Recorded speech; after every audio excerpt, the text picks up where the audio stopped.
கிறிஸ்துக்குள் அன்பாளைக்கப்பட்ட அன்புக்குரிய சகோதர சகோதரர்களே, யாவருக்கும் கிறிஸ்துக்குள்ளாக அன்பையும் வாழ்த்தையும் தெரிவித்துக் கொள்கிறேன். தேவன் தாமே கிருபையா தந்த நாளுக்காக நன்றியோடு சூத்திருக்கிறேன்.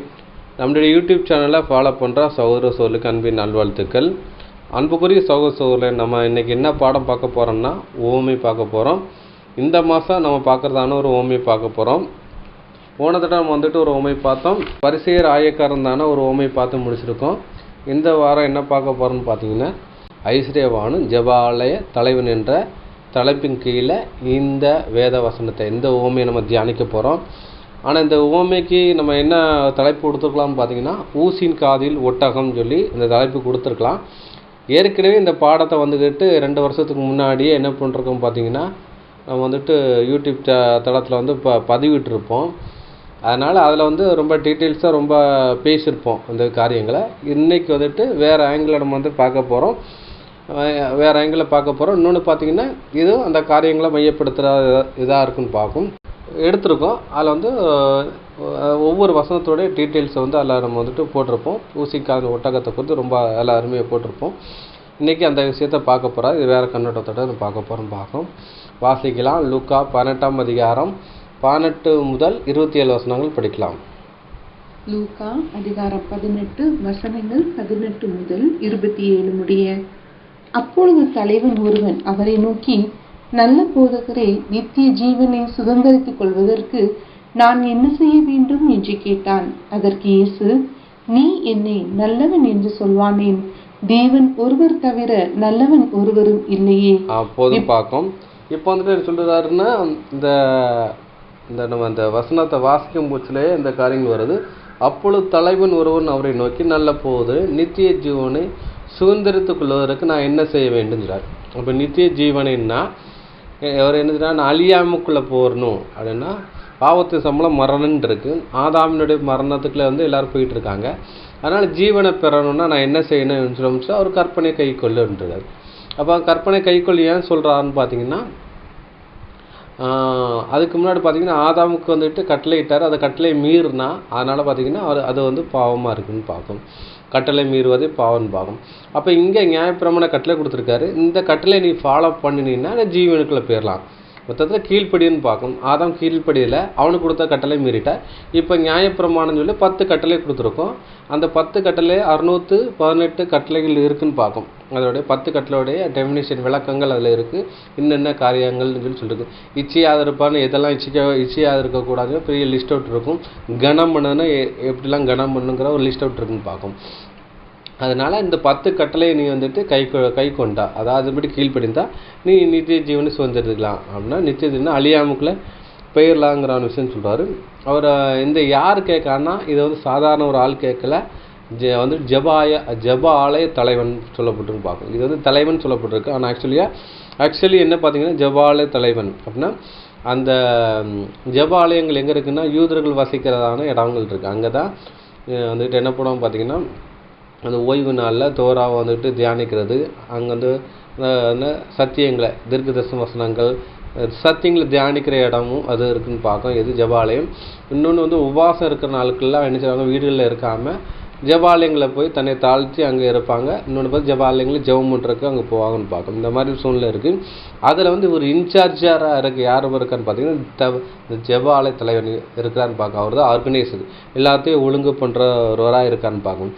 அப்படி பார்த்தீங்கன்னா அந்த ஆர்கனைசர்ஸ் அப்படின்னு சொல்லி பார்த்தீங்கன்னா, இன்றைக்குள்ள ஒரு பாஸ்டர் மூப்பர் உள்ள ஸ்தானத்தில் உள்ளவர் தான் அவருன்னு பார்க்கும்.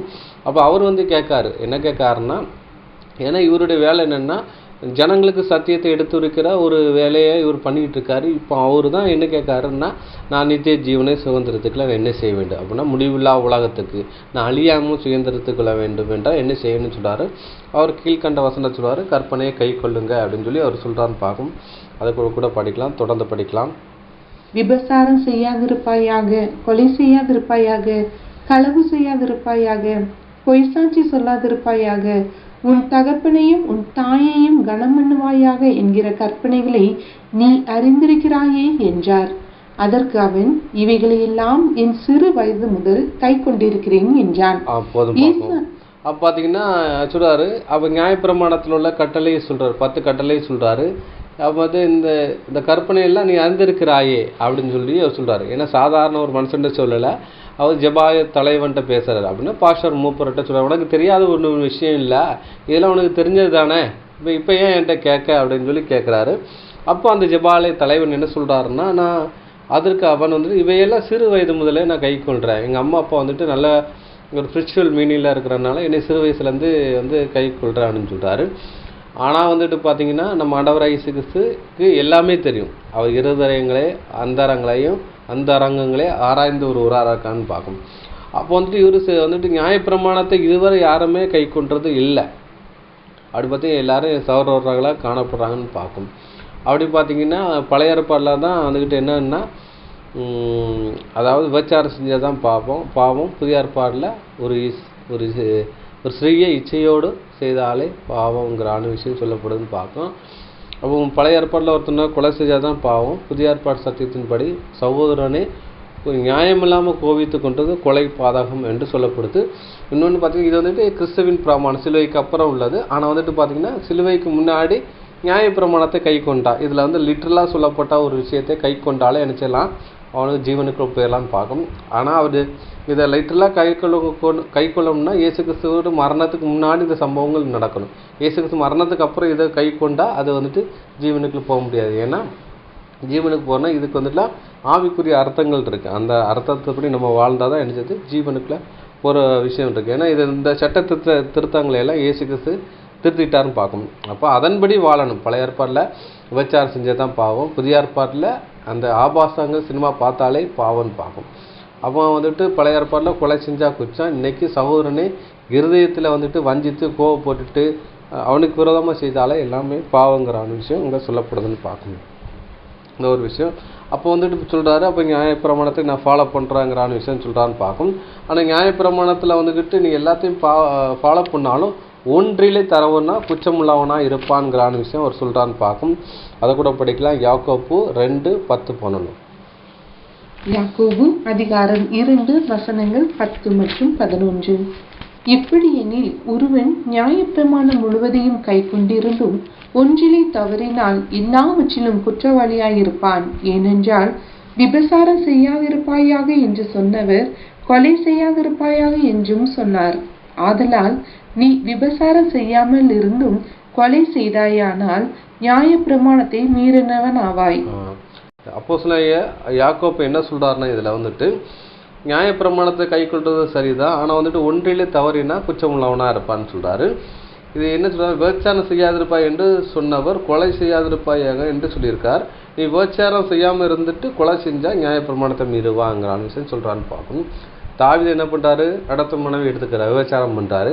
அதே மாதிரி பார்த்தீங்கன்னா உரியாவை கொலை பண்ணுறான்னு பார்க்கணும். அப்போ பார்த்தீங்கன்னா எல்லாம் தெரிந்த தாவீதை இந்த காரியங்களை செய்கிறான்னு பார்க்கணும். அப்போ இதுக்கு மன்னிப்பு உண்டான்னு பார்த்தீங்கன்னா அப்போ இதில் மன்னிப்பு உண்டான்னு பார்த்தீங்கன்னா அது தேவனுக்கு தான் தெரியும். இன்னொன்று பார்த்தீங்கன்னா அறிஞ்சி தவறு செஞ்சு அணைகள் அடின்னு சொல்லப்பட்டு பார்க்கணும். தாவீது பாவம் செஞ்சுருப்பார், ஆனாலும் என்ன பண்ணிட்டு பார்த்தீங்கன்னா அது பலி காணிக்கைகள் இது பண்ணார்னு சொல்ல பண்ணியிருக்கலாம்.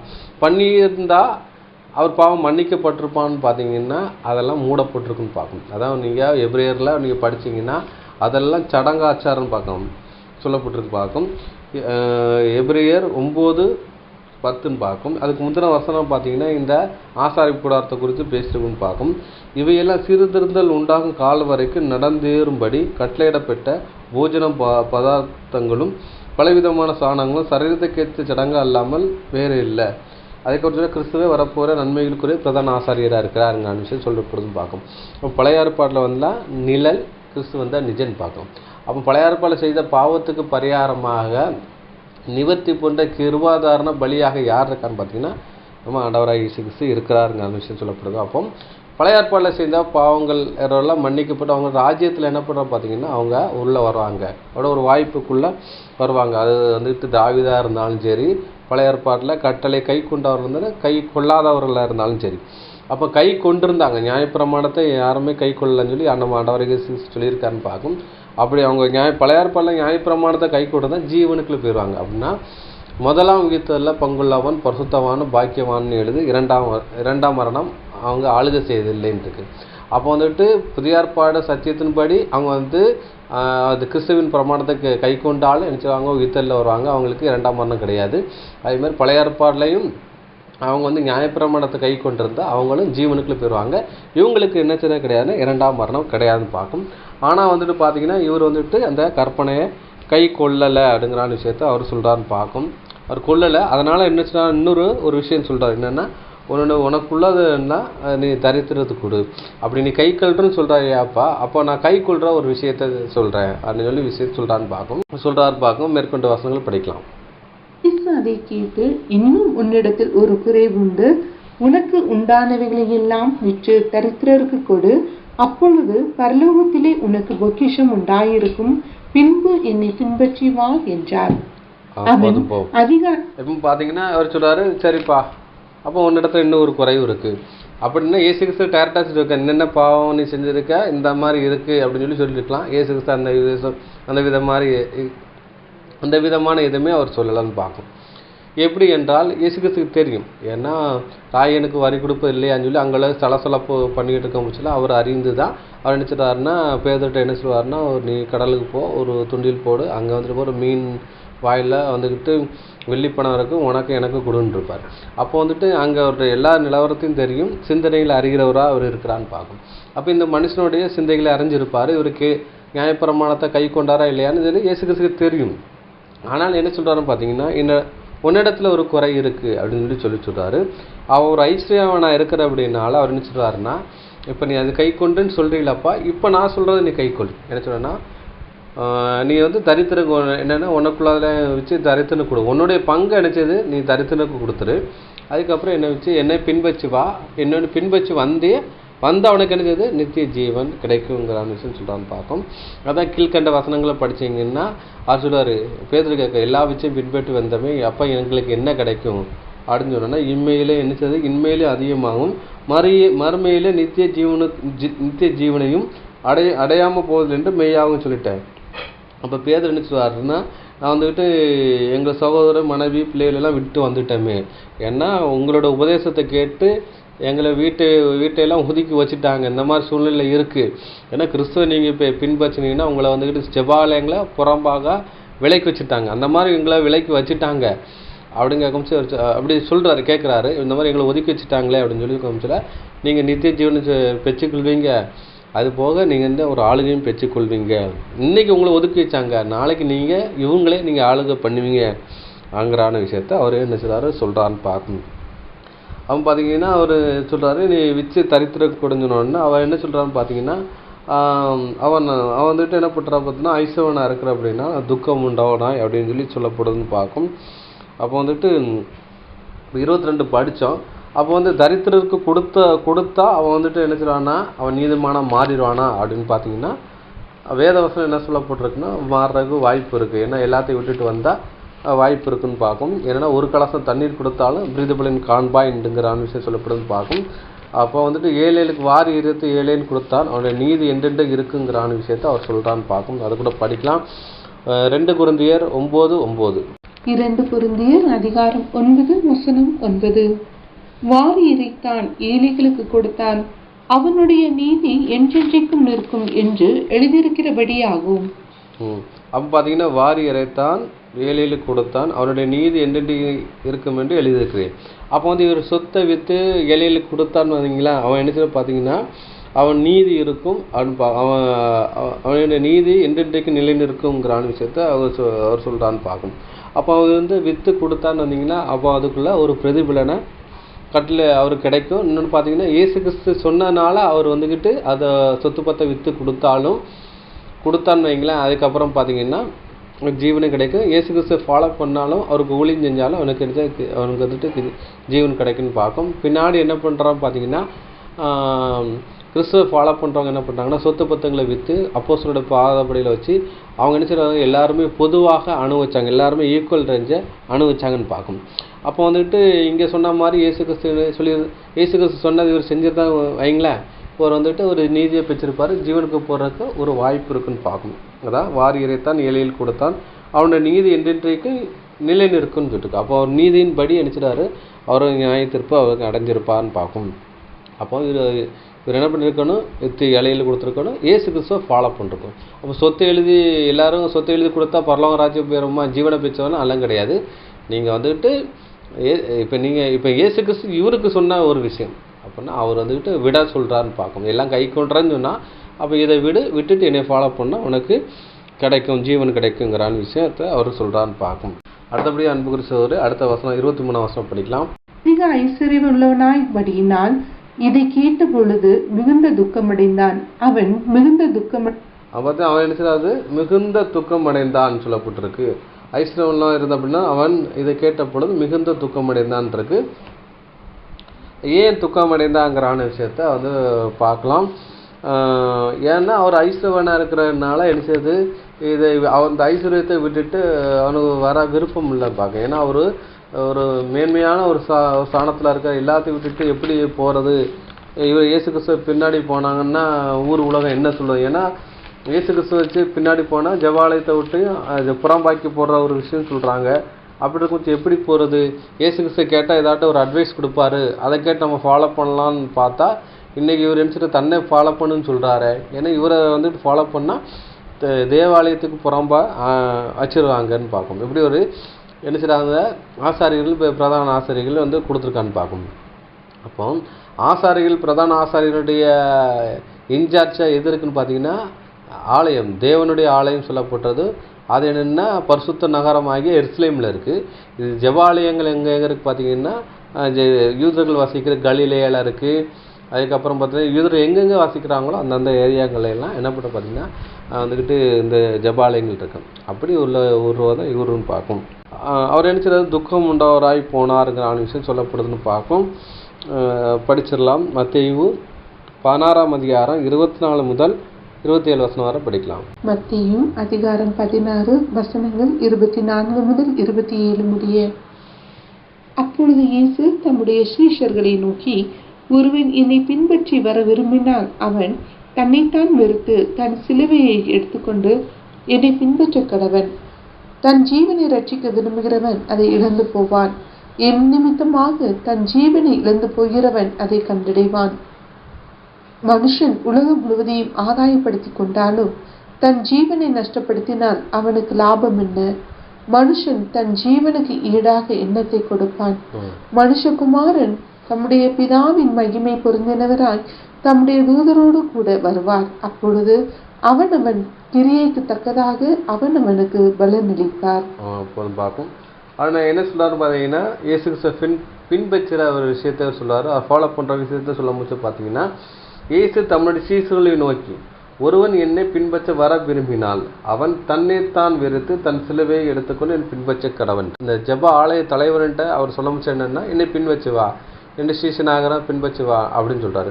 அப்போ இயேசு கிறிஸ்துவை பின்பற்றணும் அப்படின்னு பார்த்தீங்கன்னா, அவர் ஃபாலோ பண்ணணும்னா இதெல்லாம் விடணும். என்னென்னா சொத்து பத்து இல்லைன்னா அதை விட வேண்டியிருக்கு. தாய் தப்பனை விட்டுட்டு வர வேண்டியது. தாய் தப்பனை விட்டுட்டு வரணும்னா அவர் ஊழியத்துக்கு ஆரம்பிச்சுட்டு பார்த்தீங்கன்னா அவங்க வந்து நைட்டு டே நைட்டு வந்து பார்க்காங்க. இன்னொன்று பார்த்தீங்கன்னா இவர் ஃபாலோ பண்ணாலே என்ன செய்கிறாங்க, ஒரு ஒருத்தர் தள்ளி விட்டுறான்னு பார்க்கும். அப்படி இருக்கும் பட்சத்தில் அவங்க மனைவி பிள்ளைனாக கூட என்ன செய்கிறாங்க, அவங்களுக்கு வந்துட்டு சில பிரச்சனைகள் வரும். என்னப்பா நீங்கள் வந்துட்டு அவர் இயேசு கிறிஸ்து கூட போகிறீங்களே, அவரோட உபதேசம் கேட்டால் தள்ளி வச்சதுன்னு சொல்கிறாங்க, நீங்கள் அவர் கூட போகிறீங்களே அப்படின்னு சொன்னால் வீட்டில் கூட ஒரு பிரச்சனை தான் வரும்னு பார்க்கணும். இன்றைக்கி நம்ம வந்துட்டு இயேசு கிறிஸ்து நம்ம வச்சு விட்டோம். அந்த காலத்துலலாம் வந்துக்கிட்டு இயேசு கிறிஸ்து போதனே துரு உபதேசம் அப்படிங்கிற விஷயத்தை தான் சொன்னாங்கன்னு பார்க்கணும். பின்னாடி நம்ம வந்து பாடங்களை பார்க்கணும். ஏன் வந்துக்கிட்டு ஆசாரியர்கள் வந்துட்டு இயேசு கிறிஸ்துவை வந்துக்கிட்டு தள்ளி வச்சாங்கங்கிறான விஷயத்தை நம்ம பார்க்க போகிறோம். அதான் ஒரு விஷயம். அப்போ இயேசு கிறிஸ்துவ வந்துட்டு ஃபாலோ பண்ணால் எல்லாத்தையும் விட்டு வரணுங்கிற விஷயம் சொல்கிறான்னு பார்க்கும். தன் ஜீவனை ரட்சிக்க விரும்புகிறவன் அல்லது இழந்து போகிறான், என் நிமித்தம் ஜீவனை இழந்து போகிறவன் கண்டடைவான் இருக்கு. அப்போ இயேசு கிறிஸ்துவ ஃபாலோ பண்ணால் சிலரை என்ன சிரசேதனம் பண்ணாங்க, சேவானையெல்லாம் என்ன கல்லால் அடித்து கொண்டாங்க. ஆனாலும் செத்தாலும் என்ன பார்த்தீங்கன்னா அவன் ஜீவனை விட்டாலும் அவன் ஜீவனை பெறுவான், நித்திய ஜீவனை பெறுவாங்கிறான விஷயம் சொல்கிறான்னு பார்க்கும். மனுஷன் உலகம் முழுவதும் ஆதாயப்படுத்தி கொண்டாலும் தனது ஜீவனுக்கு நஷ்டப்படுத்தினா அவனுக்கு லாபம் என்ன? மனுஷன் தன் ஜீவனுக்கு ஈடாக எண்ணத்தை கொடுப்பான். அப்போ மனுஷன் உலகமெல்லாம் ஆதாயப்படுத்தி கொண்டாலும் அப்புறம் உலக பெரிய பணக்காரனாக இருந்தால் அவனுக்கு லாபம் என்ன சொல்கிறாரு. தன்னை ஆதாயப்படுத்தி கொண்டா அவனுக்கு லாபம் என்ன? அவனை செத்து போனான்னு வைங்களேன், அவன் சம்பாத்தியம் பண்ணதெல்லாம் வேறோடதே ஆகும். 4 பேர் இப்போவே எடுத்துக்கணும். ஒரு பணக்காரன் இருக்கான் இந்த உலகத்தில், இல்லை நம்ம வீட்டு பக்கத்தில் ஒரு பணக்காரன் இருக்கார்.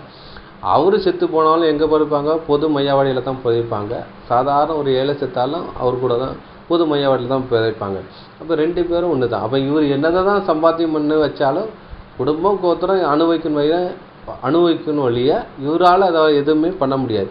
இந்த பணம் பொருள் வந்து இவரை ரிச்சிக்குமா, இவரை வந்து ஜீவனை கொடுக்குமாங்கிறத கிடையாதுன்னு பார்க்கும். இவர் வச்சிருக்க பணத்தை வச்சு போகிற உயிரை பிடிச்சி வைக்க முடியுமான்னு பார்த்தீங்கன்னா அதுவும் கிடையாதுன்னு பார்க்கும். அது என்னத்துக்குன்னு தான் அவர் கேட்குறான்னு பார்க்கணும். அப்போ தன் ஜீவனை இழந்து போகிறோம், அதை கண்டறிகிறான்ட்டு. அப்போ என்ன சொல்கிறார் பார்த்தீங்கன்னா, அதான் சொல்கிறார், மனுஷன் உலகம் முழுவதும் ஆதாயப்படுத்தி கொண்டாலும் தன் ஜீவனை நஷ்டப்படுத்தினா அவனுக்கு லாபம் என்ன? மனுஷன் தன் ஜீவனுக்கு ஈடாக என்ன கொடுப்பான்ட்டு. அப்போ இருக்கிற பணத்தை வச்சு போகிற உயிரை பிடிச்சி கட்டவே முடியாது. அதே மாதிரி பார்த்தீங்கன்னா அந்த பணத்தை வச்சு அவர் உல்லாசமாக வாழ்ந்தாலும் அந்த வாழ்க்கை தரம் வந்துக்கிட்டு பார்த்தீங்கன்னா அவர் நினச்சிறது அது அழிவுக்கு தான் கொண்டு வருவதிலே ஜீவனுக்குள்ளே கொண்டு வராதான்னு பார்க்கணும். அதான் அவர் சொல்கிறாரு, அவனுக்கு லாபம் என்ன? மனுஷன் தன் ஜீவனுக்காக என்னத்தை கொடுப்பான். அப்போ நான் சாகாதபடி நான் என்ன செய்யணும் அப்படின்னு பார்த்தீங்கன்னா ஒன்றும் செய்ய முடியாது. எதை கொடுத்துமே அவனால் மீட்க முடியாது. அப்போ நான் மரணிக்கக்கூடாது, நான் எதையாட்டு கொடுத்து நான் மீட்கலான்னு பார்த்தா ஒன்றுமே கிடையாதுன்னு பார்க்கணும், மீட்க முடியாதுன்னு பார்க்கணும். பாவத்தின் சம்பளம் மரணம் அப்படின்னு பார்க்கணும். அப்போ இயேசு கிறிஸ்துவை ஃபாலோ பண்ணான்னா அவரை ஃபாலோ பண்ணுறவங்களுக்கு அவருடைய என்ன சொல்லியிருக்காருன்னா, என் வார்த்தையை கை கொள்றவனுக்கு நித்திய ஜீவன், என் மாம்சத்தை என் ரத்தத்தையும் மானம் பண்ணுறதுக்கு நித்திய ஜீவன். அப்போ ஏசுக்கு ரேன்சம் ஈடுபலியை பிலீவ் பண்ணுறவங்களுக்கு தான் ஜீவனை ஒரு கொடுக்குறாருங்கிற விஷயம் சொல்கிறாரு. அது எப்போ கொடுப்பாருங்கிற விஷயம் சொல்கிறாருன்னா, மனுஷகுமாரன் தம்முடைய பிதாவின் மகிமை பொறுத்தவராய் தம்முடைய தூதர்கள் கூட வருவார், அப்பொழுது அவனும் கிரியத்தக்க பலன் அளிப்பார். அப்போ இயேசு கிறிஸ்துவனுடைய 2ஆம் வருகையில் தான் என்ன செய்து உயிர்த்தெழுதல் நடக்கும். அப்போ முதலாம் உயிர்த்தெழுதலில் பங்குள்ளவன் பரிசுத்தவானும் பாக்கியவான் என்று எழுதுன்றிருக்கு. அப்போ பார்த்தீங்கன்னா முதலாம் உயிர்த்தெழுதலில் பங்குள்றாங்க, அந்த சபையாக மாறுவாங்க.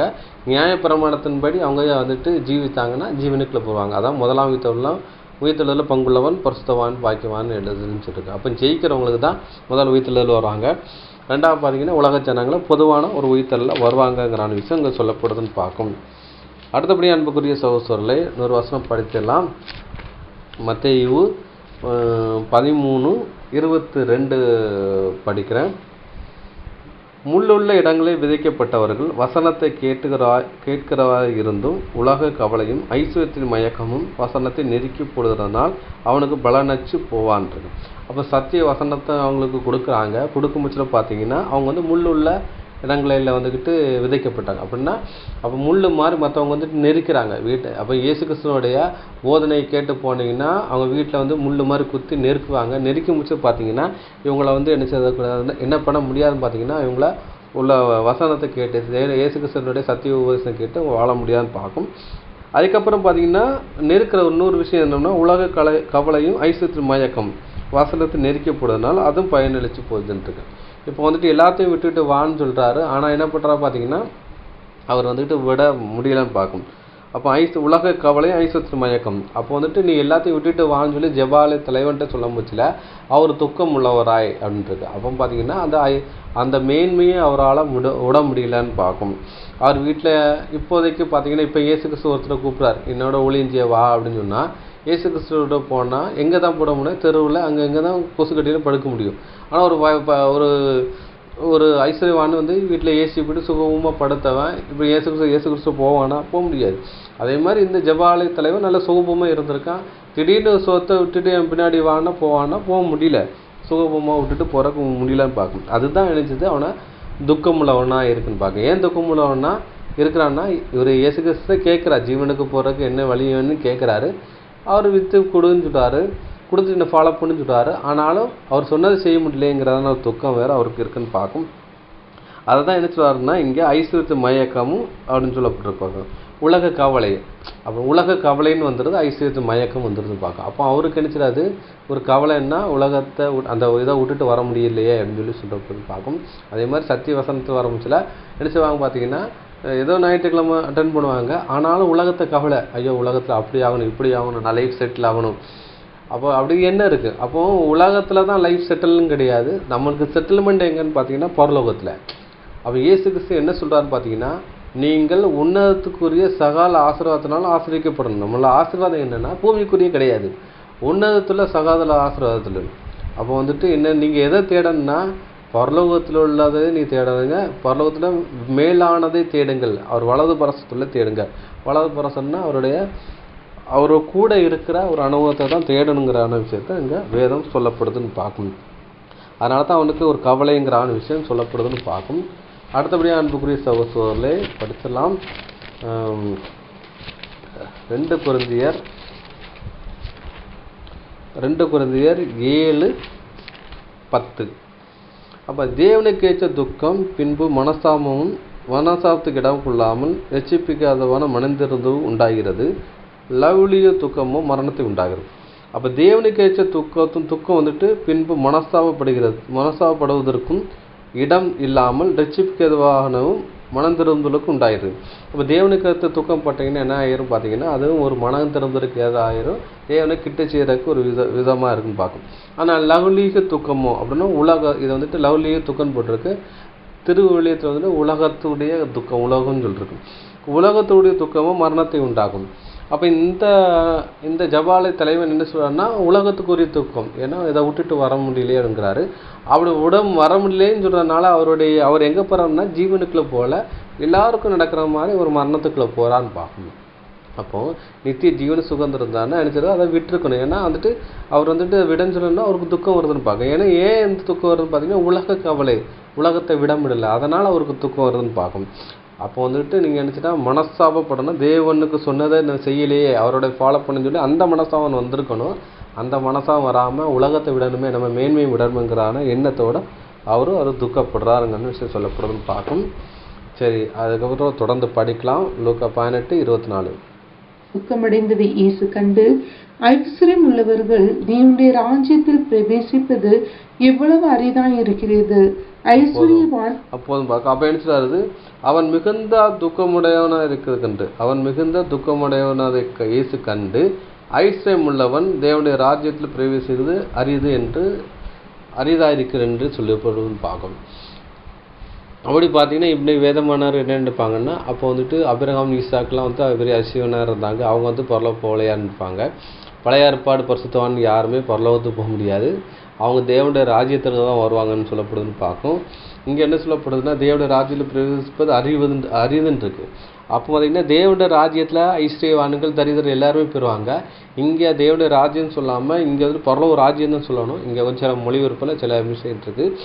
ஆனால் இவர் வந்துட்டு என்ன பண்ணால், இப்போ என்ன அழைப்பு இருக்குதுன்னு பார்த்தீங்கன்னா, இயேசு கிறிஸ்துக்கு வந்ததுக்கப்புறம் என்ன அழைப்புனா பரலோக அழைப்பு. இந்த பரலோக அழைப்புக்குள்ளே என்ன இருக்குதுன்னு பார்த்தீங்கன்னா, பரலோகத்துக்கும் போகலாம், ஜீவனை பெற்றுக்கலாம், நித்திய ஜீவனை பெற்றுக்கொள்ளலாம் அப்படின்னு சொல்லப்படுது. இன்னொன்று ஆளுகையை பெறலான் இருக்குது. ஆனால் நீங்கள் நியாயப்பிரமாணத்தை நீங்கள் வந்துக்கிட்டு கை கொண்டா ஜீவனை தான் பெற்றுக்கொள்ள முடியும், ஆனால் பரலோகத்துக்கு போக முடியாது. பூமியில் இருந்துக்கலான்னு பார்க்காம ஜீவனை பெற்றுக்கொள்ளலாங்கிற விஷயம் சொல்லப்படுது. ஆனால் 1000 years கிங்டமில் என்னென்னா எல்லாருக்கும் ஒரு வாய்ப்பு கொடுப்பாங்க. அந்த 1000 வருடத்தில் நீ வந்துட்டு சத்தியத்துக்கு நிலையிலத்தான் தான் அவனுக்கு ஜீவன் கிடைக்கும், இல்லாட்டினா அவனுக்கு முடிவில் மரணம் தான் கிடைக்குன்னு பார்க்கும். இப்படி ஒரு விஷயம் அவங்களுக்கு இருக்குன்னு பார்க்கும். அப்படி இருக்கும் பட்சத்தில் பார்த்தீங்கன்னா அவர் சொல்கிறாரு, ஐஸ்வர்யவான் பரலோக ராஜ்யத்து பிரவேசம் அரிதுன்னு இருக்குது, அரிதுன்னு சொல்லியிருக்கான்னு பார்க்கும். அது என்னங்கிறான விஷயத்த நம்ம வந்து பார்க்கலாம், படிச்சிடலாம். மத்தேயு 6:24 படிச்சிடலாம். மத்தேயு 6:24. 2 எஜமான்களுக்கு ஊழியம் செய்ய ஒருவனாலும் கூடாது.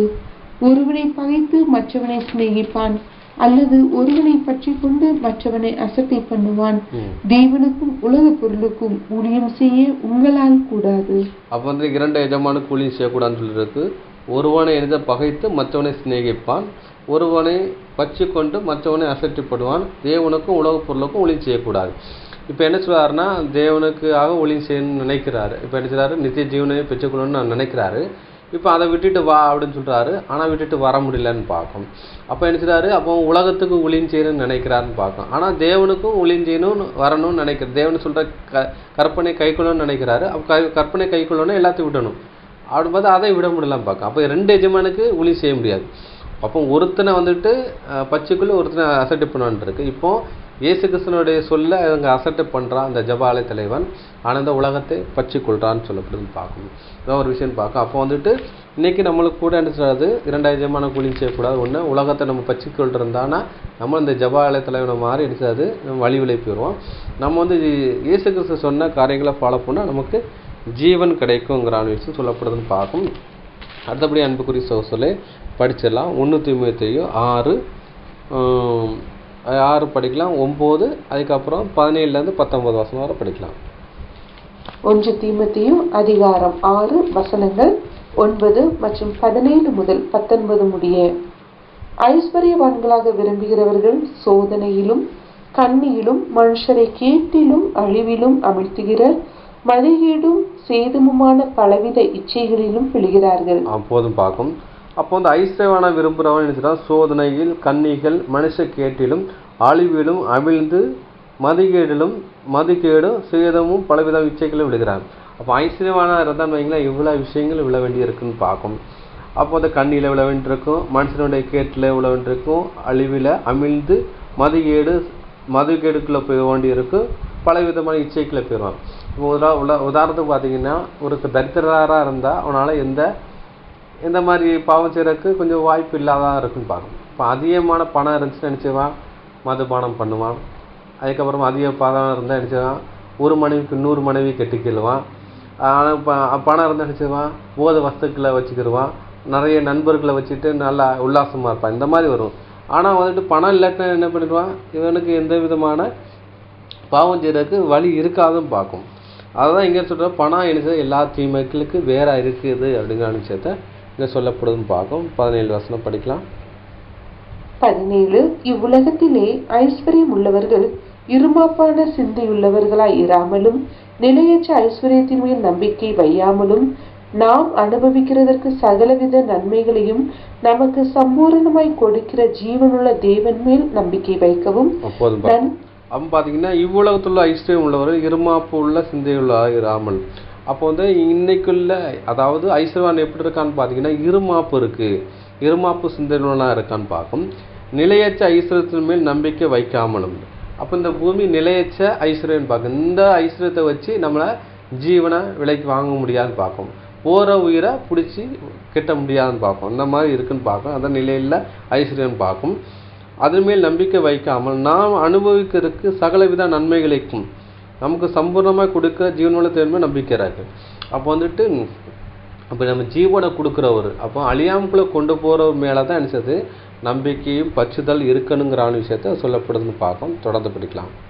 நன்மை செய்யவும் நற்கிரியைகளில் ஐஸ்வர்யவான்களாகவும் தாராளமாய் கொடுக்கிறவர்களும் உதாரண குணமுள்ளவர்களாய் இருக்கவும் நித்திய ஜீவனை பற்றி கொள்ளும்படி வருங்காலத்திற்காக தங்களுக்கு நல்ல ஆதாரத்தை பொக்கிஷமாக வைக்கவும் அவர்களுக்கு கட்டளையிடு. அப்போ நன்மை செய்யவும் நற்கிரியைக்கு ஐஸ்வர்யம் இருக்கிறவும் தாராளமாக கொடுக்கிறவர்களுக்கும் உதாரணம் உள்ளவராக இருக்கணும். அப்போ வந்துட்டு இவர் சொல்கிறாரு, இந்த ஐஸ்வர்யவன்ட்ட சொல்கிறாரு எல்லாத்தையும் விட்டுட்டு வாடுங்கிறான்னு சொல்கிறான்னு பார்க்கும். அப்போ நன்மை செய்ய நன்மையும் நற்கிரியுக்கும் ஐஸ்வர்யவானாகவும் தாராளமாக கொடுக்குறவருக்கு உதாரணத்தும் உள்ளவன். இப்போ இந்த ஐஸ்வர்யவான் அந்த ஜபாலயத்தில் ஐஸ்வர்யவான் அந்த ஐஸ்வர்யத்தை விட்டுருந்தா அவன் என்ன பண்ணியிருப்பான்னு பார்த்தீங்கன்னா நன்மை செய்கிறவனாக இருந்திருப்பான், தாராளம் கொடுக்குறவனாக இருப்பான், உதாரண குணமுள்ளவனாக இருப்பான்னு பார்க்கும். இது எல்லாத்தையும் அவன் ஒரு விட்டு விட்டானான்னு பார்க்கும். அதனால் அதை விட்டனால நினச்சிட்டா நித்திய ஜீவனை விட்டுட்டுறான்னு பார்க்கும். அதை நித்திய ஜீவனை பற்றி கொள்ளும்படி வருங்காலத்துக்காக தங்களுக்கு நல்ல ஆதாரத்தையும் பொக்கிஷமாய் வைக்கவும் அவர்களுக்கு கட்டளையிடு. அப்போ பார்த்தீங்கன்னா அப்போ நம்மளுடைய பொக்கிஷங்கன்னா பரலோகத்தில் இருக்குது. அது பூமிக்குரிய பொக்கிஷம் வச்சோன்னா அதை அழிஞ்சு போயிடும், துருப்பிடிச்சிருக்கும், பூச்சி அரிச்சுன்னு சொல்லப்படுது.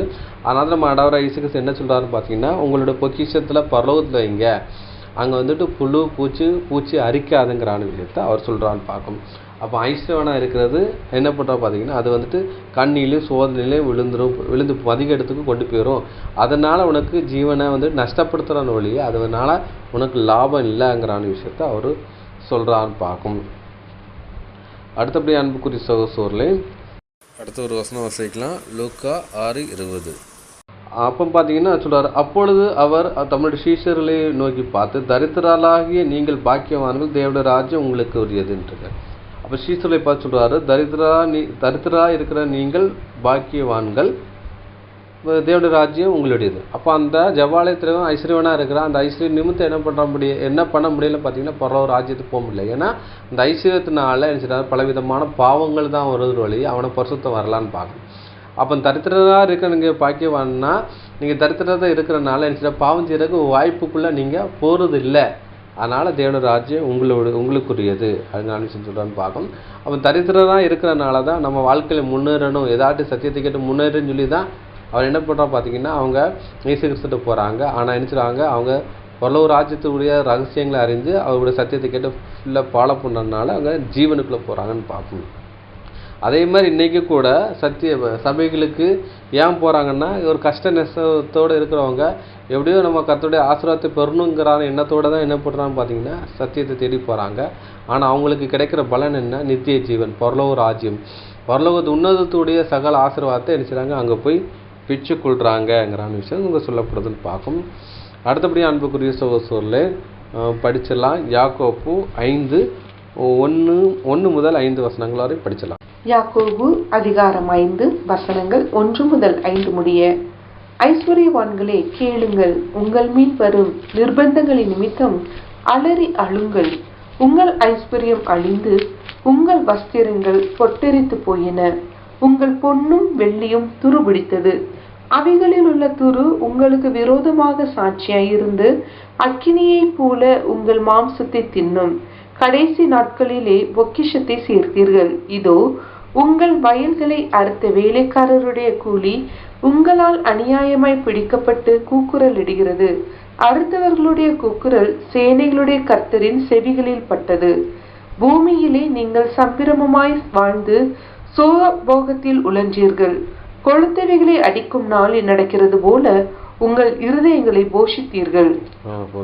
இப்போ என்ன சொல்கிறோம் பார்த்தீங்கன்னா, இங்கே ஐஸ்வர்யவான்களே கேளுங்கள், உங்கள் மேல் வரும் நிர்பந்தமான நிமித்தம் அலருங்கள். உங்களுக்கு வந்துட்டு ஒரு ஜட்ஜ்மெண்ட்டு அப்படின்னு சொல்கிறான்னு பார்க்கணும். சொல்லிட்டு சொல்கிறாரு, உங்கள் ஐஸ்வர்யம் அழிந்து உங்களுடைய வஸ்திரங்கள் பொட்டெரிந்து போகும். நீங்கள் சேர்த்து வச்சிருக்க எல்லாமே என்ன பண்ண இரண்டாம் வருகையில் என்ன செய்வது அழிக்கப்படுற ஒரு நிலவரத்தில் ஆகப்படுதுன்னு சொல்கிறாரு.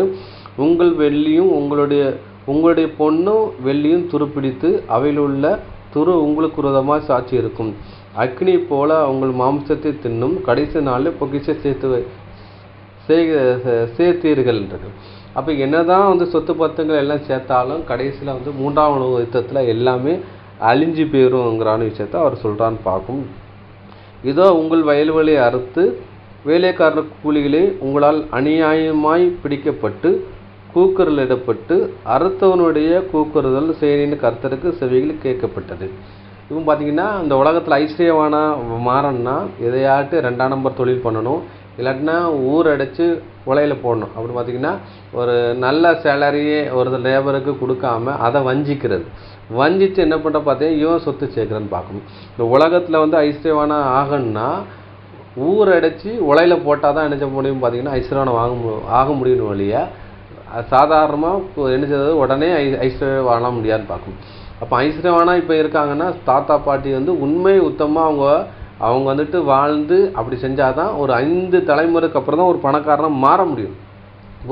இப்போ உள்ள இதில் உடனே ஐஸ்வர்யவானா மாறணும்னா அப்போது ஒரு 2ஆம் நம்பர் பிஸ்னஸ் பண்ணணும், இல்லாட்டினா என்னென்னா ஒருத்தனை வருத்தப்பட்டு தான் இப்போ ஒரு பொருளை 10 ரூபா பொருளை 100 ரூபா விற்று தான் என்ன செய்ய முடியும் பார்த்தீங்கன்னா அந்த மாதிரி குறுகிய காலத்தில் முன்னேற முடியும்னு பார்க்கணும். அப்போ உண்மையை உன்னதை சொல்லி தொழில் பண்ணனா அவன் என்ன செய்யறா ஒரு மிடில் கிளாஸை போல தான் வாழ முடியும், இல்லை தரித்திரனா வாழ முடியும் பார்க்கும். அவன் ஐஸ்வர்யனா வாழ முடியாதுன்னு பார்க்கும். அப்போ ஊர் அடித்து கொள்ளையடிக்கிறவன் என்ன பண்ண முடியும் பார்த்தீங்கன்னா ஐஸ்வர்யன் வாழ முடியும். அப்படி தான் இந்த மாதிரி ஐஸ்வர்யன் இருக்காங்கங்கிறான விஷயம் சொல்கிறாங்க. அது பூமியிலே நீங்கள் சம்பீர்ணமாய் வாழ்ந்து சுகபமாய் உளறீர்கள். கொளுத்தவில் அடிக்கும் நாளிலே நடக்கிறது போல் உங்கள் இருதயம் போஷிக்கிறது. நல்லா சாப்பிட்டு உண்டு மயக்கம் எல்லாமே சம்பூர்ணமாக இருக்கான். அவனோட முடிவு என்னது மரண வழி அப்படின்னு சொல்கிறாரு. அப்போ ஐஸ்வர்யவானாக இருக்கிறவங்களுக்கு ஒரு ஜட்ஜ்மெண்ட்டு தான் இங்கே சொல்லப்படுதுன்னு பார்க்க. அதுதான் ஐஸ்வர்யவான் போகிறது பரலோக ராஜ்யத்துக்கு போகிறது அரிதுங்கிறான விஷயத்த அவர் சொல்கிறான்னு பார்க்கும். அதுக்கப்புறம் பார்த்தீங்கன்னா லூக்கா 18:25 படிச்சலாம். தேவனுடைய ராஜ்யத்தில் பிரவேசிப்பதை பார்க்கிலும் ஒட்டகமானது ஊசியின் காதிலே நுழைவது எளிதாய் இருக்கும் என்றார். அதை பார்த்தீங்கன்னா என்ன சொல்றது, ஐஸ்வர்யவான் தேவனுடைய ராஜ்யத்தில் பிரவேசித்து பார்க்கிலும் ஒட்டகமானது ஊசியின் காதில் நுழைவது எளிதாக இருக்கின்றது. அது எப்படி அப்படின்னு பார்த்தீங்கன்னா, ஊசி காதில் எப்படி ஒட்டகம் போகுங்கிறதான ஒரு எண்ணம் கூட இருக்குன்னு பார்க்கும். ஊசியின் காதில் ஒட்டகம் போகாது. இது வந்து ஒரு ஓமையாக சொல்லப்பட்டன்னு பார்க்கும். இது வந்து டைரக்ட் மீனிங்கில் எடுக்க முடியாதுன்னு பார்க்கும். அப்போ ஐசேவான் தேவனுடைய ராஜ்யத்தில் அப்படின்னு பார்த்தீங்கன்னா, தேவனுடைய ராஜ்யம் சொல்கிறது இங்கே வந்துட்டு கிங்டம் ஆஃப் கேவன் கிடையாது. இது பரலோக ராஜ்யத்தில் சொல்லப்படுது.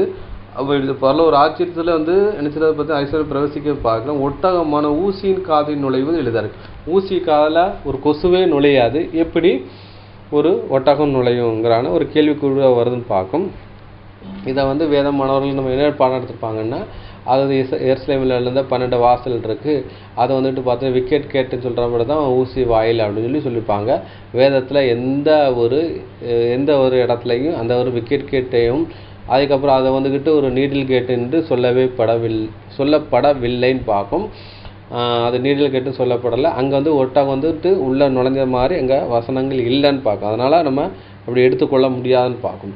அப்போ இந்த ஊசிங்கிற விஷயம் என்ன, ரேபிஸ்ன்னு சொல்லப்பட்டிருக்கு.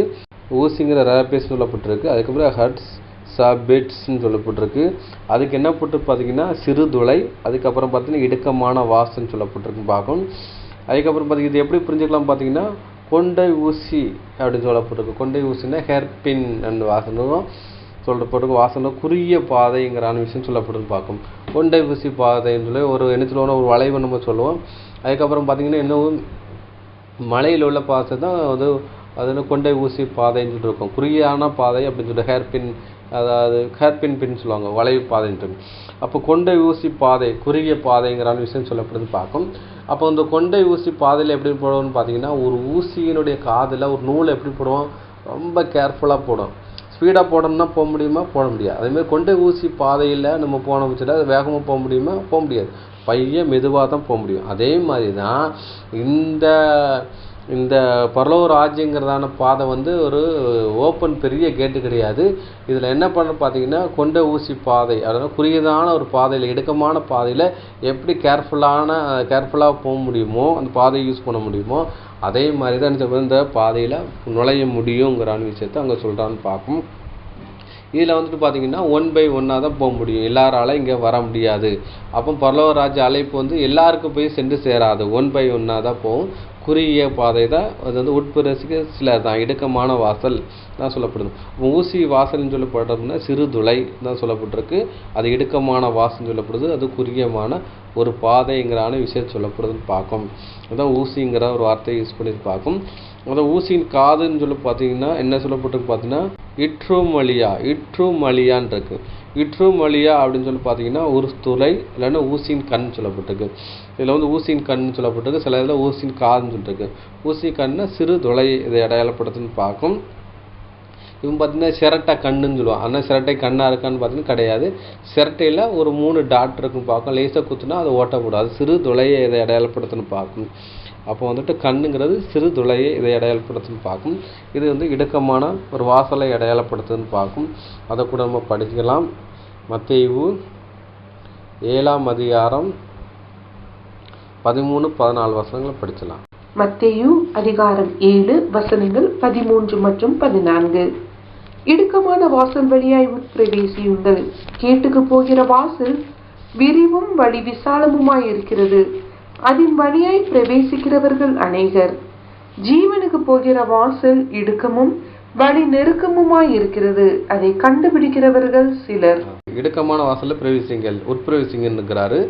கேட்டுக்கு போகிற வாசல் வந்து விரியும் விசாலமாக இருக்கிறது. அதில் வழியாக பிரவேசிக்கிற அநேகன் இருக்கு. அப்போ வந்துட்டு எல்லாராலையும் இந்த இடுக்கமான வாசலில் போக முடியாதுங்கிற விஷயம் சொல்கிறான்னு பார்க்கும். அது இடுக்கமான வாசல் தான் ஜீவனுக்கு போகிற வாசல். ஜீவனுக்கு போகிற வாசல் இடுக்கம் வழி வெளுக்கமாக இருக்கிறது. அதை கண்டுபிடிப்பவர் சிலர்னு சொல்லப்பட்டிருக்கு. இப்போ வந்துட்டு இந்த ஜபாலி தலைவர் வந்து ஜீவனுக்கு போகிறதான் கேட்டார். அப்போ இந்த இடுக்கமான வாசலில் வா அப்படின்னு சொல்கிறாரு. வேண்டாம், இடுக்கமான வாசல் வேண்டாம் அப்படின்னு சொல்லி ஒரு போகிறான்னு பார்க்கும். எல்லாரும் போகிற ஒரு வழியை தேர்ந்தெடுக்கிறாங்க. அப்படின்னா யூத மார்க்கங்க செய்த அந்த வழியை தேர்ந்தெடுக்கான்னு பார்க்க இயேசு கிறிஸ்துவ சொன்ன அந்த வழி, இந்த இடுக்கமான வழியில் போகணும், அப்போ நான் சொன்ன பாதையில் போனால் தான் போக முடியும்னு சொல்கிறாரு. அவர் வந்து இப்போ இல்லை அவர் வந்துட்டு போகிறதுக்கு அவர் வந்துட்டு தன்னை வந்துட்டு ஒப்பு கொடுக்கலான்னு பார்க்கும். அவர் இயேசு கிறிஸ்து சொன்னதை விட முடியலங்கிற விஷயம் சொல்லப்படுது பார்க்கும். அப்போ ஊசி காதுன்னு சொல்லப்பட்ட விஷயம்னா இடுக்கமான ஒரு வாசலை அடையாளப்படுத்துன்னு பார்க்கும். அதுக்கப்புறம் படிக்கலாம் லூக்கா 13:23-24. லூக்கா அதிகாரம் 13 வசனங்கள் 23-24. அப்பொழுது ஒருவன் அவரை நோக்கி, ஆண்டவரே, ரட்சிக்கப்படுகிறவர்கள் சில பேர்தானோ என்று கேட்டான். அதற்கு அவர், இடுக்கமான வாசல் வழியாய் உட்பிரவேசிக்க பிரயாசப்படுங்கள். அநேகர் உட்பிரவேசிக்க வகை தேடினாலும் அவர்களாலே கூடாமற் போகும் என்று உங்களுக்கு சொல்லுகிறேன். இதே வசனத்துல அங்க என்ன கேட்டுப்போ பார்த்தீங்கன்னா, அப்போ வந்துட்டு என்ன வச்சுருப்பாங்கன்னா, இதை கேட்டவர்கள் அப்படியானால் யார் ரட்சிக்க கூட முடியும் அப்படின்னு சொல்லி கேட்காங்க. அப்போ பார்த்தீங்கன்னா அங்கே ஊசியின் காதில் விட்டாங்கன்னு சொன்னோம்னா யார் அப்படி வந்துட்டு போக முடியும்னு சொல்லி கேட்குறாங்க. ஆனால் இங்கே என்ன சொல்கிறாங்கன்னா, சீசர்கள், அப்பொழுது ஒருவன் அவரை நோக்கி, ஆண்டவரே, ரட்சிக்கப்படும் சிலர் தானா என்று கேட்டார். அதுக்கு எடுத்துட்டாரு ஆம்னு சொல்லிட்டு, இடுக்கமான வாசல் வழியாக உட்பிரவேசிக்க பிரயாசப்படுங்கள். அநேகர் உட்பிரவேச வகை தேடினாலும் அவங்களுக்கு கூடாமல் போச்சு என்று உங்களுக்கு சொல்கிறேன். இப்போ வந்து அநேகர் வந்துட்டு உட்பிரவேசம் நினைச்சாங்க, ஆனால் கூடாமல் போச்சு. இந்த ஜவாலய தலைவன் ஜீவனுக்கு போகிறோன்னு நினச்சி வரணும்னு நினைச்சது அவன் சொத்து பத்தை விட்டு வர முடியல. அதை தான் நினைச்சது இங்கே சொல்லப்படுதுன்னு பார்க்கணும். இந்த இடுக்கமான வழிங்கிற விஷயம் எதுன்னா, இந்த இயேசு கிறிஸ்து சொன்ன அந்த அந்த அந்த பாதையை அடையாளப்படுத்துது அப்படின்னு பார்க்க. இடுக்கமான வழிங்கிறது அந்த உபதேசத்தை இதை அடையாளப்படுத்துன்னு பார்க்கும். இங்கே சொல்லுது அந்த இடுக்கமான வழினா ஸ்ட்ராட்டஜி அப்படின்னா சலசந்ததி வாசல்னு சொல்லி சொல்லப்பட்டு பார்க்கும். குறுகிய ஒரு வாசலை இதை அடையாளப்படுத்துறது விதமாக இருக்குன்னு சொல்லப்படுதுன்னு பார்க்கும். அடுத்தபடி அன்புக்குரிய சகோதரர்களே, அவர் என்ன சொல்றாரு, ரட்சிக்கப்படுவார் இவர் தான். அப்போ எப்படி கூடுங்கிறான விஷயத்த அவர் சொல்றாரு பார்க்கும். லூக்கா 18:27 வாசல் படிக்கும். கேட்டவர்கள், அப்படியானால் யார் ரட்சிக்கப்படக்கூடும் என்றார்கள். அதற்கு அவர், மனுஷரால் கூடாதவைகள் தேவனால் கூடும் என்றார். அப்போ என்ன சொல்றாருன்னா, ஊசியின் காதில் ஒட்டகம் நுழையிற ஈஸியானா பரலோக ராஜ்ய பிரவேசத்தை அரிதுன்ட்டாரு. அப்போ கொஞ்சம் அப்படி சொல்ல முடிச்சு பார்த்தீங்கன்னா எல்லாத்தையும் விட்டுட்டு வரணும் மாதிரி அவர் சொல்கிறான்னு பார்க்கும். சொல்ல முடிச்சு பார்த்தீங்கன்னா அவர் சொல்கிறாரு, சீசர்லேயே கேட்காங்க, அதை கேட்டவர்கள் அப்படியானால் யார் ரட்சிக்கக்கூடுன்னு இருக்காங்க. அதை கேட்டவர்கள்னா அவங்க முன்னாடி கேட்டவர்கள் அப்படின்னு சொல்கிறான்னு பார்க்க. அதுக்கப்புறம் பார்த்தீங்கன்னா சீசர்கள் கேட்காங்க. அப்பொழுது பேதுரு அவரை நோக்கி, இதோ நாங்கள் எல்லாவற்றையும் விட்டு தந்தவங்க நாங்கள்னு சொல்லி இங்கே கேட்காங்க. முந்தின விஷயம் யார் கேட்டான்னா, எதிராக இருக்கிற அந்த ஜபாலயத்து கூட வந்தவர்கள் தான் கேட்காங்க, மற்றவங்க கேட்காங்க. அதை கேட்டால் அப்படியானால் யார் ரட்சிக்கப்படக்கூடும் என்றார். அதற்கு அவர்கள், மனுஷனால் கூடாது தேவனால் கூடுன்றது. அப்போ பார்த்தீங்கன்னா பரலோக ராஜ்யத்துக்கு போகிறது முடியாதே அப்படின்னு சொல்லி ஒரு விஷயத்த அவங்க சொல்கிறாங்க. ஆனால் இவர் என்ன சொல்கிறார் பார்த்தீங்கன்னா, தேவனால் கூடும். பிதாவானால தேவனால் கூடுன்னா இங்கே பிதாவாய் தேவனை அடையாளப்படுத்துன்னு பார்க்கும். அப்போ வந்துட்டு பரலோக ராஜ்யத்துக்கு வந்து எதர்ச்சியாக வந்துட்டு வரலை, உலக தோற்றத்துக்கு முன்பே முன்குறிக்கப்பட்டவர்கள் என்று சொல்லப்படுதுன்னு பார்க்கும். இன்னொன்று பார்த்தீங்கன்னா, பிதா ஒருவனை இழுத்து கொள்ளாவட்டா என்னிடத்துல வாரான்ருக்கு. அப்போ பிதா வந்துக்கிட்டு 1,44,000 பேர்னு சொல்லி அன்றைக்கு நினைச்சாரு முன் குறித்திருக்கிறாருங்கிற விஷயம் சொல்லப்படுதுன்னு பார்க்கும். படிக்கலாம். யோவான் 6:6-44. யோவான் அதிகாரம் 6 வசனம் 44. என்னை அனுப்பின பிதா ஒருவனை இழுத்து கொள்ளாவிட்டால் அவன் என்னிடத்தில் வரமாட்டான். கடைசி நாளில் நான் அவனை எழுப்புவேன். அப்போ பார்த்தீங்கன்னா இந்த 1,44,000 பேர் செலெக்ஷன் பண்ணுறது யாருன்னு பார்த்தா பிதாவாய் தேவன். அவர் யாரெல்லாம் செலெக்ஷன் பண்ணியிருக்காங்களோ அவங்கெல்லாம் ஆட்டோமேட்டிக்காக ஏசு இடத்துல போவாங்க, இயேசுவினுடைய போதனையை கேட்பார்கள்ங்கிற விஷயம் சொல்லப்படுதுன்னு பார்க்கும். அப்போ வந்து உலக தோற்றத்துக்கு முன்னாடி எடுத்த நம்மளெல்லாம் முன்குறித்தார்கள்ங்கிற விஷயம் சொல்லப்படுதுன்னு பார்க்கும். படிக்கலாம். எபேசியர் 1:4. எபேசியர் அதிகாரம் 1 வசனம் 4.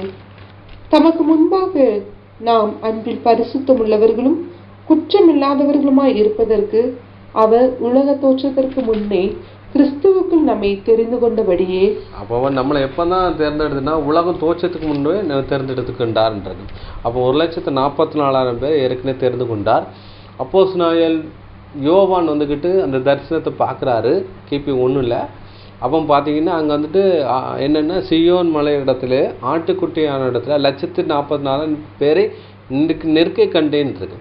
அப்போ அன்னைக்கு நினைச்சாரு 1ஆம் சபை காலத்திலே நினைச்சாரு அவர் பார்த்துட்டான்னு பார்க்கும். சபை எங்கே நிறைவாறினது அன்னைக்கு பார்க்குறான்னு பார்க்கும். அப்போ நிறைவாகிட்டு ஆனால் பார்த்தீங்கன்னா இன்றைக்கி அதில் நம்ம வந்துக்கிட்டு இருக்கோம், ஒவ்வொருத்தரும் வந்துக்கிட்டு இருக்கோங்கிறான்னு விஷயம் சொல்லப்படுதுன்னு பார்க்கும். அப்போது ஏற்கனவே அவரோட தீர்மானத்தில் இருந்து முன்னுக்குறிக்கப்பட்டவர் எல்லாருமே இன்றைக்கி முன்குறிக்கப்பட்டவர் நினச்சிட்டாருன்னா அந்த அதனது காலத்தில் வந்துட்டு சபையில் சேர்த்துக்கொள்ளப்படுவாங்கங்கிற விஷயம் சொல்லப்படுதுன்னு பார்க்கும். அப்போ யார் ரசிக்கப்படுவாங்கன்னு சொல்லி இங்கே சொல்கிறது வந்துட்டு எதிர்ச்சியாக நடக்கிற சம்பவம் கிடையாது.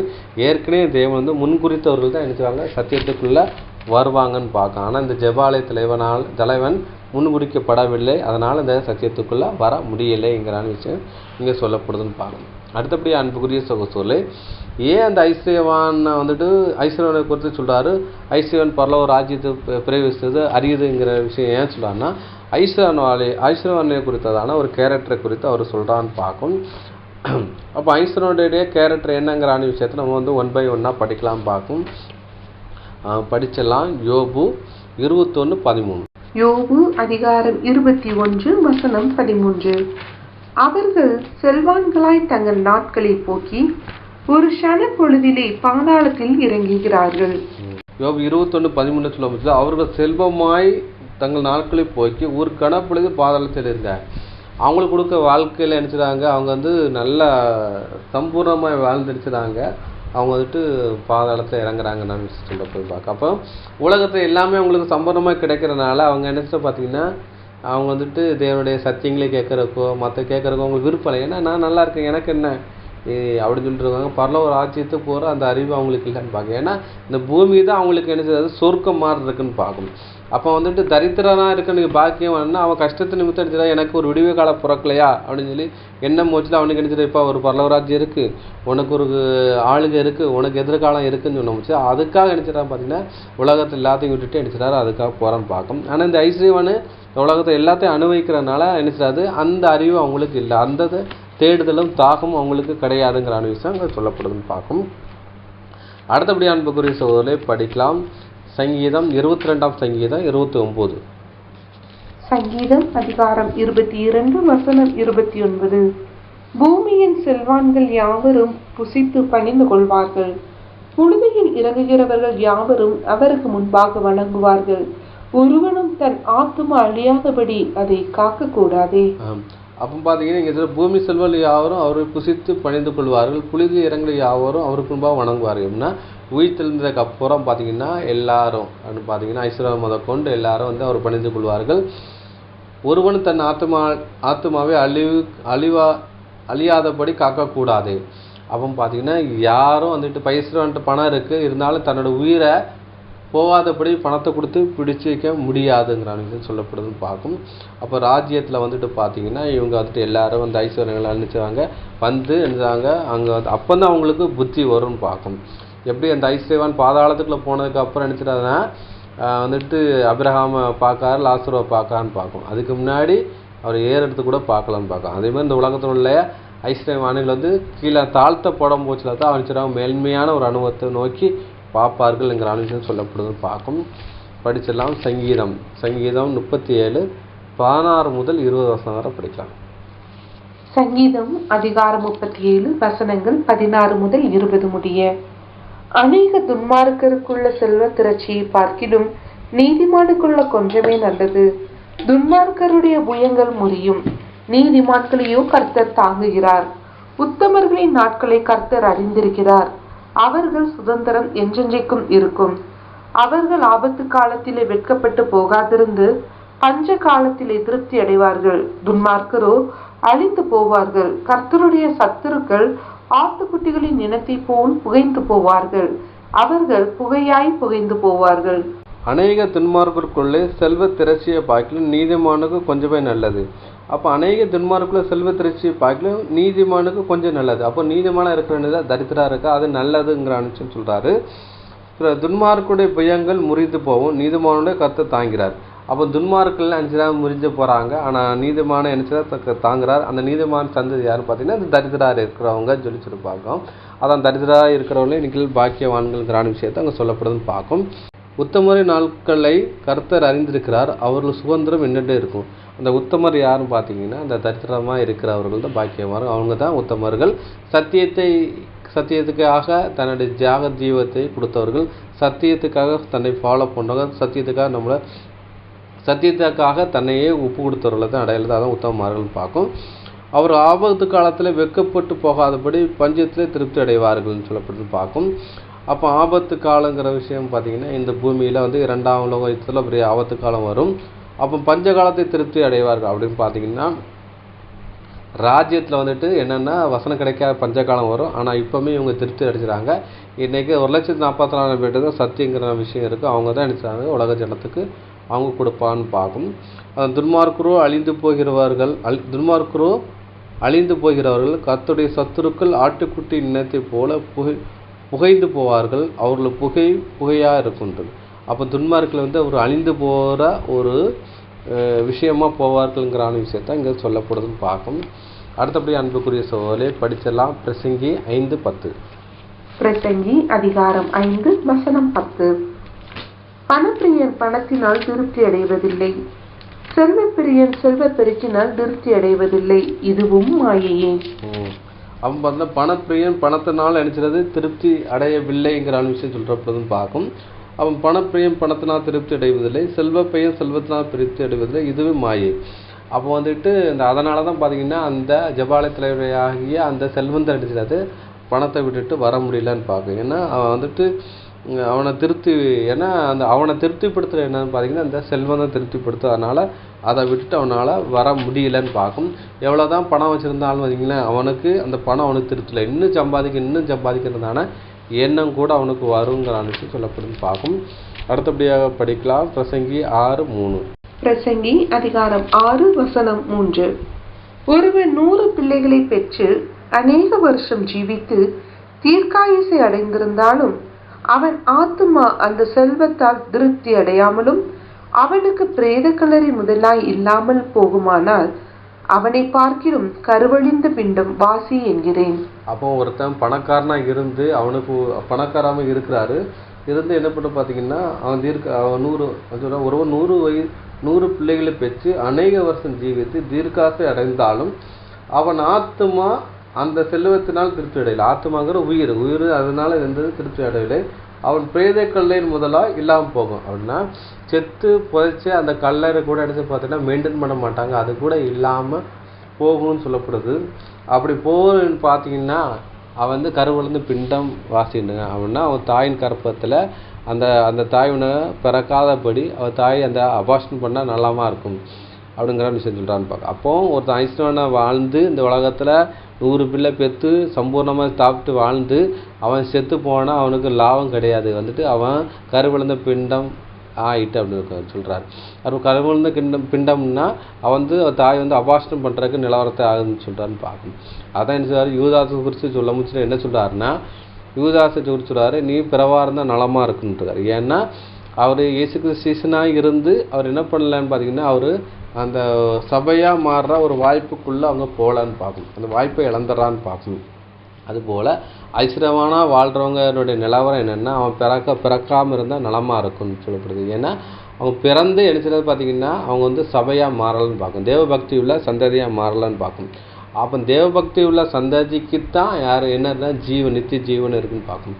அப்போ பழைய ஏற்பாடில் அவங்க வந்துட்டு நித்திய ஜீவனை சுதந்திரத்துக்குள்ளனா நியாயப்பிரபத்தை கைக்கொள்ளணும், அவங்க வந்து கைக்கொள்ளணும். புதிய ஏற்பாடில் பார்த்தீங்கன்னா ஜீவனுக்குள்ளே பிரவேசிக்கணும் அப்படின்னு பார்த்தீங்கன்னா இயேசு கிறிஸ்துவோட கற்பனையை கை கொண்டா நித்திய ஜீவனையும் பெற்றுக்கொள்ளலாம், பரலோகராட்சியை அவகாசியம் மாறலாம். இதுதான் இந்த சத்திய உபதேசனுடைய பாடமாக இருக்குன்னு பார்க்கணும். இவ்வளோனோடு பொறுமையோடு கேட்டவங்களை தேவன் தாமே ஆசிரியப்பாராக. ஆமென்.